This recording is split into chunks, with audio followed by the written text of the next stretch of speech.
مفتی صاحب جس طرح آپ نے سنت غیر موقدہ اور نفل نماز کا طریقہ بتایا کیا سنت موقدہ اسی طرح پڑھیں گے؟ نا سنت موقدہ کا طریقہ غیر موقدہ سے مختلف. سنت موقدہ میں اتحیات کے بعد درود شریف نہیں پڑھیں گے, کھڑے ہو جائیں گے سیدھا, اور ثنا نہیں پڑھیں گے, سورہ فاتحہ شروع کر دیں گے. ایک اشکال ہے, آپ پر تنقید کرنا مقصود نہیں, میں صرف اپنی اصلاح چاہتا ہوں. استاد جی آپ نے کہا تھا کہ دعا کا ثبوت کہیں سے ثابت نہیں. استاد جی میں نے فتاوی رحیمیہ میں پڑھا ہے دلج ششم میں, جو حضرت مولانا مفتی سید عبدالرحیم لاجپوری صاحب رحمہ اللہ نے صفحہ نمبر 39 سے 52 کے درمیان میں فرض نماز کے بعد اجتماعی دعا کا ثبوت دیا ہے. استاد جی آپ اصلاح فرما دیں. بھائی فرض نماز کے بعد دعا کی بہت زیادہ فضیلت ہے, لیکن ایک حدیث کو دوسری حدیث میں دیکھا جاتا ہے. نبی نے فرمایا سب سے زیادہ دعا قبول ہوتی ہے فرض نماز کے بعد, لیکن دوسری حدیثوں سے پتہ چلتا ہے کہ نبی صلی اللہ علیہ وسلم نے اس طرح ہاتھ اٹھا کے نماز کے بعد اجتماعی دعا نہیں مانگی. بعض حضرات کہتے ہیں اس پہ فلاں نے کتاب لکھی ہے. میں کہتا ہوں بھائی کتاب کی کیا ضرورت ہے, کوئی ایک حدیث بھی کافی ہے ہمارے لیے, اور حدیثوں کو زیادہ سمجھا ہے فقہائے کرام نے, ٹھیک ہے نا. امام حنیفہ, امام شافعی, امام احمد بن حنبل, امام مالک, یہ تو حدیثوں کو تو ان کا کوئی حوالہ مل جائے. فتاوی جو عربی فتاوی ہیں, اردو نہیں, اردو فتوے کی کتاب تو کہیں سے حوالہ دے گی نا, ریفرنس ہوگا.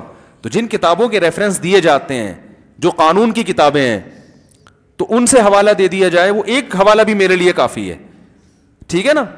تو کوئی مستند صحیح روایت ہو کہ نبی صلی اللہ علیہ وسلم کا معمول تھا نمازوں کے بعد, کیونکہ اگر ایسا ہوتا نا تو کثرت سے روایتیں ہوتی, کیونکہ یہ عمل دن میں ایک مرتبہ نہیں ہوتا. ہمارے ہاں تو ہر مسجد میں 5 دفعہ اجتماعی دعا ہوتی ہے, تو 5 دفعہ جو کام دن میں روزانہ ہو رہا ہے اس پر کوئی بے غبار ایک بھی صحیح ایک روایت ہے, لیکن اس میں بھی اتنا ذکر ہے کہ آپ نے ہاتھ اٹھائے تو صحابہ نے بھی اٹھا لیے, اس میں بھی اجتماع نہیں ہے, وہ تو نبی کو دیکھ کے اٹھا لیے, لیکن اس روایت کی سند پہ بھی کلام ہے, بالکل بے غبار روایت وہ بھی نہیں ہے. تو اگر اس روایت کو مان بھی لیتے ہیں تو ایک دفعہ نا, ہمارے ہاں تو جو نہیں کرتا اس کو لوگ ملامت کرتے ہیں, ایسا ضروری سمجھ لیا اس کو. تو میں اس بارے میں کوئی متفرد نہیں ہوں. لوگ کہتے ہیں یہ ایک نیا فتویٰ, جدید دور کا جدید مفتی نیا فتویٰ مارکیٹ میں لائے, ایسا نہیں ہے. حضرت مفتی اعظم مفتی محمد شفیع صاحب رحمہ اللہ تعالیٰ, جو حضرت مفتی تقی عثمانی صاحب کے والد بھی ہیں, ان کا پورا رسالہ ہے اجتماعی دعا پر. انہوں نے ثابت کیا کہ اس کا ثبوت بولو بھائی نہیں ہے. تو نبی نے جو فرض نماز کے بعد دعا کی فضیلت بیان کی ہے, تو اس دعا سے مراد دوسری حدیثیں سامنے رکھیں تو وہ وظائف ہیں. وظیفہ اس دعا کو کہتے ہیں جس کے کلمات مقرر ہوں, جیسے اذان کے بعد کی دعا. تو اب اذان کے بعد یہ تھوڑی کہ ہاتھ اٹھا کے دعا مانگنا شروع کر دو, بلکہ اذان کے بعد کی دعا وہ کون سی؟ اللہم رب ہذہ الدعوۃ التامہ والصلاۃ القائمہ آتی محمد الوسیلۃ والفضیلہ وبعثہ مقاما محمودا الذی وعدتہ انک لا تخلف الميعاد. اس میں بھی الدرجۃ الرفیعہ وغیرہ جو لگا دی ہے ثابت نہیں ہے. تو یہ وظیفہ ہے, وظیفہ کا مطلب مقرر کلمات. تو فرض نماز کے بعد آپ صلی اللہ علیہ وسلم سے وظیفے ثابت ہیں, ان وظیفوں کو دعا سے تعبیر کیا گیا ہے. وہ وظیفہ کیا ہے؟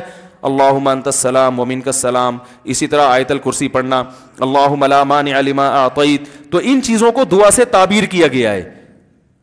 سمجھ رہے کہ نہیں سمجھ رہے؟ تو پھر بھی میں کہتا ہوں کہ یہ ہماری رائے ہے, اگر اس میں کوئی دوسرا ہماری رائے سے اتفاق نہیں کرتا تو نہ کرے. علماء کا تو اختلاف ہوتا ہے نا, لیکن طنز نہ کریں, جیسے میں طنز نہیں کر رہا. اب بعض لوگ طنز کرتے ہیں, جدید دور کا جدید محقق پتہ نہیں کہاں سے پیدا ہو گیا ہے, یہ کہ علمی سٹائل بولتے کیوں نہیں بھائی, یہ نہیں ہے, یہ علمی سٹائل نہیں ہے. تو یہ ہے. پھر بھی میں کہتا ہوں بھائی ائمہ کرام سے الجھے نہیں. جو مسجدوں میں اگر امام اجتماعی دعا مانگ رہا ہے تو امام کا احترام کریں, آپ اس کو چھیڑنے کی کوشش نہ کریں. اس سے بڑی نفرتیں پھیلتی ہیں. امام کا احسان ہے, آپ اس کے پیچھے نماز پڑھتے ہو, وہ مانگ رہا ہے اور وہ دوسرے علماء سے سنیں, جتنی ان کے پاس نالج ہے وہ اس حساب سے عمل کر رہے ہیں.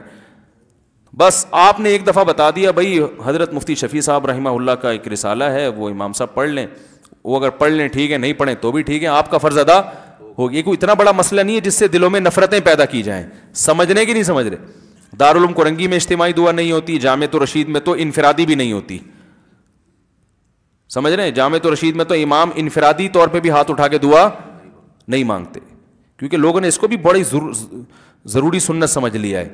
تو یہ ہماری رائے میں ثابت نہیں ہے, یعنی اس کا اتنا التزام کبھی کبھار ہو تو ٹھیک ہے, تعلیم کے لیے کبھی کبھار ٹھیک ہے, لیکن پھر بھی مسئلہ اختلافی اگر کوئی کر رہا ہے تو میں اس کو برا نہیں کہہ رہا, اس کے علم پر اعتراض نہیں کر رہا, اس کو اہل سنت سے خارج نہیں کر رہا.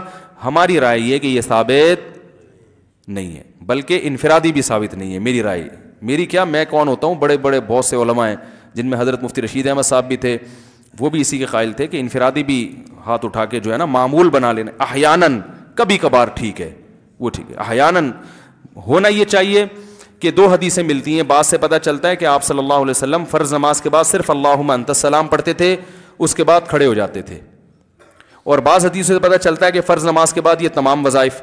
تو اب اس میں دو موقف ہیں علماء کے. عرب علماء یہ کہتے ہیں کہ فرض نماز کے بعد پورے وظائف پڑھے جائیں, تبھی سعودی عرب میں آپ نے دیکھا ہوگا سنتیں تاخیر سے پڑھی جاتی ہیں. وہ فرض نماز کے بعد تسبیحات بھی پڑھیں گے اور اللہم انت السلام اور آیت الکرسی اور سارے وظائف. جبکہ بر صغیر کے علماء کا موقف یہ ہے کہ دوسری حدیث میں آتا ہے کہ نبی صلی اللہ علیہ وسلم اللہم انت السلام کے بعد کھڑے ہو جاتے تھے, اتنا وقفہ کرتے تھے. تو اس سے پتہ چلتا ہے کہ فرض نماز کے بعد اللہم انت السلام پڑھ کے بیٹھ جانا چاہیے, باقی جو لمبے وظائف ہیں وہ سنتوں کے بعد ہونے چاہیے. تو انہوں نے اس حدیث کو اصل بنایا, اس میں تعویل کی بر صغیر کے علماء نے. وہ تعویل یہ کی کہ جس حدیث میں آتا ہے نا فرض نماز کے بعد, اس سے مراد ہے کہ فرض نماز کی تکمیل کے بعد, مکمل جب ہوتی ہے جب سنتیں بھی ہو جائیں, تکمیل ہو جاتی ہے نا اس سے. تو اس طرح دونوں حدیثوں میں کیا ہو جائے گی, تطبیق. جن حدیثوں میں سنتیں جلدی پڑھنے کا ہے وہ بھی اس پر بھی عمل ہو جائے گا, اور جن حدیثوں میں آتا ہے کہ فرض کے بعد یہ وظائف پڑھے جائیں اس پہ بھی عمل ہو جائے گا سنتوں کے بعد پڑھنے سے, کیونکہ وہ بھی فرض ہی کے بعد کہلاتی ہیں نا. لیکن عرب علماء کی رائے یہ کہ نہیں, وہ حدیث کے ظاہر کو لیتے ہیں. تو دونوں رائے ٹھیک ہیں. لیکن یہ جو ہاتھ اٹھا کے ہمارے ہاں دعاؤں کرنے کا معمول ہے, یہ ہماری رائے میں نہ فقہ سے ثابت ہے, فقہ کی مستند کتابیں, بلکہ اس کے خلاف ثابت ہے. فتاوی عالمگیریہ میں یہ لکھا ہوا ہے کہ فقہ حنفی کی مستند کتاب ہے نا فتاوی عالمگیریہ, اس میں لکھا ہوا ہے کہ امام کو چاہیے کہ فرض نماز کے بعد اللہم انت السلام کے بقدر بیٹھے اور پھر اٹھ کے کھڑا ہو جائے. اس میں یہ نہیں لکھا ہوا کہ دعا مانگے, وہ اللہم انت السلام پڑھے اور اس کے بعد کھڑا ہو جائے. تو فقہ میں تو بہت گہرائی میں جا کے جزیات لکھی, فقہ کی بڑی بڑی کتابوں کی بات کر رہا ہوں, چھوٹی موٹی کتابوں کی نہیں. پھر بھی میں اتنا ظرف کر کے کہہ رہا ہوں بھائی, اگر اتفاق نہیں ہے تو کوئی مسئلہ نہیں ہے, اس پہ لڑنے کی پھڈے کی ضرورت, بولتے کیوں نہیں بھائی. بعض لوگوں نے کچھ مسائل کو دیوبندیت کا معیار بنا لیا ہے. وہ کہتے ہیں یہ نہیں ہے تو یہ دیوبندی سے نکل گیا, پھر اہل سنت سے نکل گیا, پھر تھوڑے دنوں میں اسلام سے پتلی گلی سے نکل گیا. تو ایسا اتنا گلی کو تھوڑا چوڑا رکھو بھائی, کوئی نکلنا چاہے تو ٹائم لگے اس کو نکلنے میں.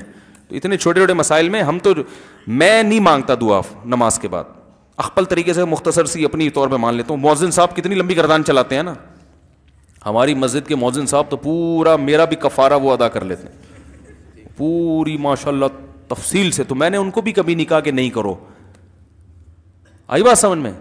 11 سال میں ایک دفعہ ان کو نہیں کہا کہ مولوی صاحب یہ دعا نہ مانگے. بھائی وہ میرے مقلد تھوڑی ہیں, میں تو اپنے عمل کا ہوں, میں کسی کو کیوں ٹوکوں. وہ آپ کو اطمینان ہے تو مانگ لو بھائی, ہم تو وہ کریں گے جو ہماری سمجھ میں آ رہا ہے, آپ کی سمجھ میں آ رہا ہے تو آپ وہ کر لو. میں ان کو بولوں گا تو وہ بولیں گے وہ والے مولانا صاحب تو بول رہے ہیں مانگو, تو پھر وہ بیچارے کہاں جائیں گے مؤذن صاحب. تو میں کہوں گا بھائی میں تو اپنی رائے بتا سکتا ہوں, مجھ سے اگر کسی دن, اور مؤذن صاحب بھی بڑے ڈیڑھ ہوشیار ہیں, ایک دن بھی مجھ سے پوچھا نہیں ہے انہوں نے وہ بیٹھے ہوئے ہیں مؤذن صاحب معذرت کے ساتھ, مجھ سے نہیں پوچھتے یہ مسئلہ. تو بھائی ٹھیک ہے یار. اور یہ بھی میں یہ اس لیے بھی باقی رکھا ہوا ہے تاکہ لوگوں کے سامنے یہ جائے کہ بھائی ظرف اپنا, ایک ہی مسجد میں دو مختلف رائے پر بھی عمل بولو نا ہو سکتا ہے کہ مؤذن کا اسٹائل کچھ اور, امام کا اسٹائل کچھ اور. پھر بھی برداشت کرنا سیکھو اللہ کے بندو. یہ کوئی مسئلہ ہے کہ میں گریبان سے پکڑوں مؤذن صاحب تم نے کیوں کیا, چھوڑو برداشت کرو. کوئی اتنا بڑے, اس سے بڑے بڑے مسائل ہیں, لوگوں کے سر پہ بال نہیں اگ رہے, یہ زیادہ بڑا مسئلہ ہے. کم عمری میں بال گر رہے ہیں. میں تو جب چرنا سے میں نے چھلانگ لگائی نا تو پہلی دفعہ کیمرے سے اپنے آپ کو اوپر سے دیکھا میں نے. ہم تو شیشے میں سامنے سے دیکھتے تھے, اوپر کا کیا حال ہے. تو وہ اوپر سے جب ویڈیو بنی ہے تو میں نے جب اپنا سر کا حال دیکھا, میں نے کہا یہ تو رفع الیدین کا مسئلہ تو بھائی بات کا مسئلہ ہے یار یہ تو اوپر کے حالات بہت خراب ہو چکے ہیں. تو یہ تو کیا ہے, شادیاں وادیوں کی باتیں اور یہ سب کیا باتیں ہیں یار. یہ تو لوگ بولیں گے اوپر سے تو آپ خالی ہو. تو ہم نے اپنے بالوں کا علاج کرا, اللہ کا شکر ہے کافی, وہ ایئرپورٹ ختم ہو گیا کم از کم. وہ جو بالکل ہی عجیب سا حساب کتاب تھا نا وہ ختم ہو گیا. مایوس نہیں ہوں گے اب آپ انشاءاللہ, ٹھیک ہے نا. تو وہ خطرناک حد تک جو حالات خراب تھے, اگر میں اس کو چھوڑ کے مؤذن صاحب کے پیچھے لگ جاتا تو جو سائڈوں کے بال ہیں وہ بھی ختم ہو جاتے. تو اس لیے بھائی پھڈے بازی نہیں کرو, جھگڑے نہیں کرو, نفرتیں نہیں پھیلاؤ. علم کے نام پہ لوگ جو دین سے ویسے ہی دور ہیں بولیں یار ان مولویوں کے پھڈے ہی ختم نہیں ہوتے. ایک کہتا ہے یہ بدعت ہے, دوسرا کہتا ہے فرض ہے. ایک عالم کی رائے کوئی اگر کوئی ہمیں عالم سمجھتا ہے ہم تو نہیں ہے، کوئی رائے اس نے بیچارے نے پیش کر دی ہے، بولو بھائی مفتی صاحب کی رائے جن کی سمجھ میں آ رہی ہو فالو کر لیں، نہیں آ رہی تو بھائی تمہیں پھر جس کی سمجھ میں آ رہی تم اس کو فالو کر لو، کیا خیال ہے، ایسا کر لو. تو ہمیں یہ والی رائے سمجھ میں آ رہی ہے تو اس پہ طنز نہ دیں، تانے وانے نہ دیں پلیز. کافی ہو گیا میرا خیال ہے، انگلش میں تو پلیز ہی کہہ سکتے ہیں نا. اور